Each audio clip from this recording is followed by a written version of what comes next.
One of the most interesting and potentially life-changing developments is the creation of a concrete canvas. It's basically a material that consists of all the elements of concrete, but it's flexible enough to be turned into any shape.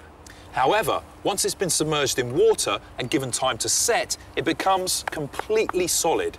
Now, the implications of this new technology are far-reaching because it's going to allow people to erect permanent structures, but in a fraction of the time that it would have done using traditional building techniques.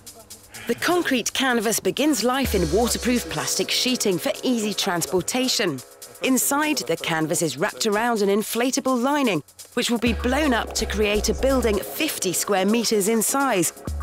But first, water must be piped inside the package to start the process of dampening the cloth. It should take about 800 to 1,000 litres. Right, okay. But essentially there's no measuring, you just fill the sack entirely with water.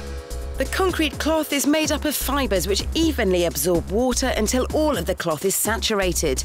The inspiration came from the plaster casts wrapped around broken bones in hospitals.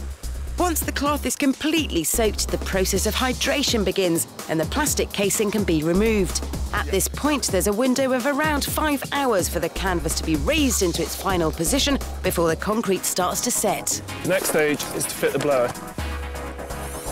The blower's on. The only other bit of gear you need is something to drag out the cloth so it's completely unfolded before it's inflated. I still can't imagine what it's going to look like, but I can't believe that that little blower is lifting that weight. It's amazing, isn't it? The speed with which this technology can be used may allow huge improvements in how the world reacts to humanitarian crises.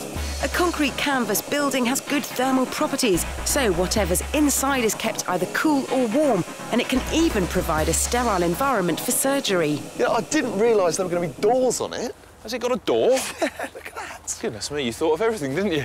You can actually get in it.